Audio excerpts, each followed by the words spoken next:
găsit la un episod din seria noastră de hărțile norișorilor. Dar înainte să începem pe episod, v-aș ruga să apăsați și voi butonul ăla de like, să se peste 100 de like-uri, pentru că am văzut că vă place și am zis să punem încă un episod. Adică ieri am pus un episod și astăzi un alt episod, pentru că s-au strâns peste 100 de like-uri. Și vreau să mai spun o chestie: dacă ați observat, astăzi am pus 2 episoade, deci sper să apăsați și voi butonul de like pentru efortul care l-am depus. Și na, dacă nu ați văzut episodul de la 10, este un episod de Skywars. Și na, acum hai să vedem. Keep inventory. Luăm asta. Reguli. Ok. Fără game mode, doar dacă e nevoie, nu sparge blocuri. Regulă pentru abonați, 100 de like-uri. Have fun. Ok. Deci 100 de like-uri la acest episod. Hai să luăm armura asta. Punem așa. Luăm săbiuță. Poveste. Hai să vedem. Ok. Într-o zi, când erai la școală, un hoț a venit și ți-a furat contul de YouTube.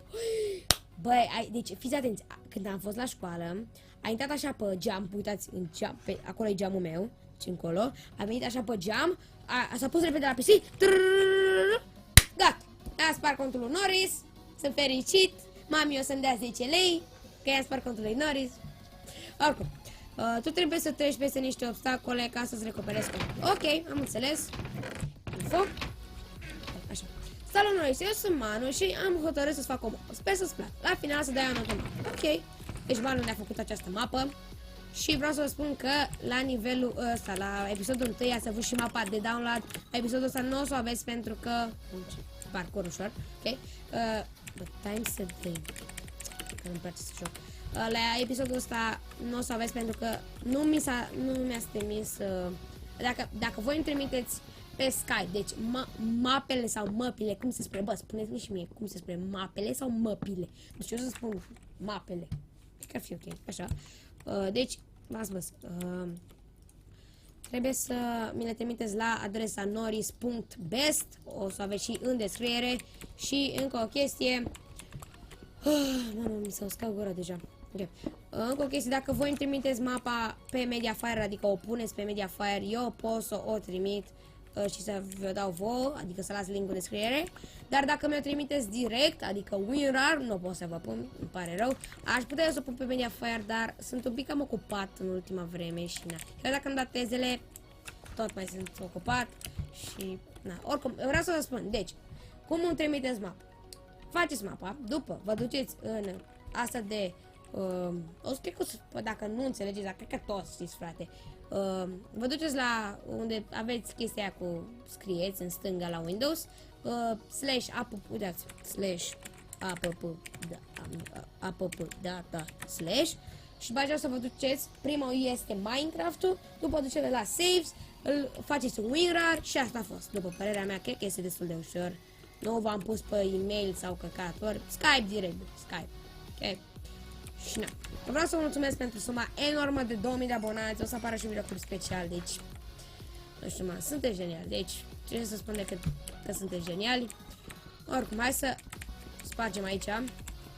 Sparge.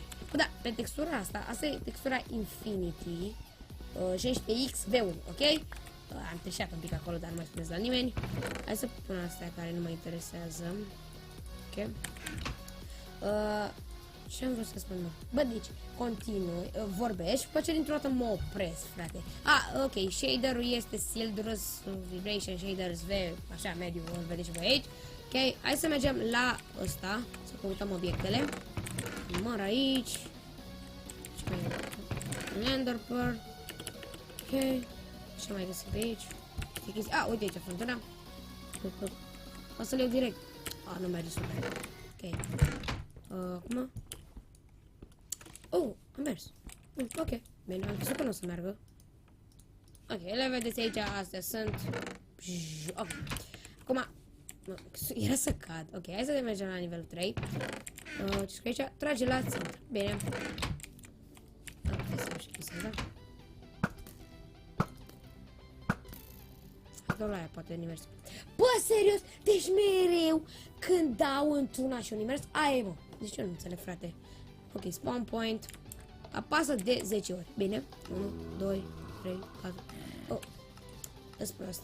Îs very prost. Deci mereu uit. Puneți-mi chestii cu ăsta. Cam e mod de 1. Zombie. Deci puneți-mi chestia cu... a zis de 10 ori, ok. Acolo un butonaj de ăsta cu normal, să apăs și să mă dea pe dificultate normal. Că mereu uit, asta e faza și na. Ok, 1, 2, 3, 3. Dați-mă pe ăștia mai întâi. Așa. 4, 5, 6. Deci am apăsat de 6 ori. Primii 3, după aceea încă 3, 6, 7, 8, încă 3, 8, 9. Bă, da, e atât de easy. Și 10, hai, tu ești. Ha, easy. Ok, hai să dăm aici și ne-a dat aici. Contul. Ne-am recuperat contul. Uitați, astea pe hârtia asta scrie contul, stați așa. Scrie acolo. Vedeți? Eu văd, adică Best Norris cel mai tare și parola Norris e cel mai tare YouTube. Asta e parola. Și ați făcut bobeță, v-ați împiedicat? Ok. Sper că ți-a plăcut. Notă. Bă, a fost o mapă ok. Numai că a fost mai tare cealaltă, după părerea mea. Sper să nu te speri acum, dar îți mulțumesc foarte, foarte mult. Nota este 9,50.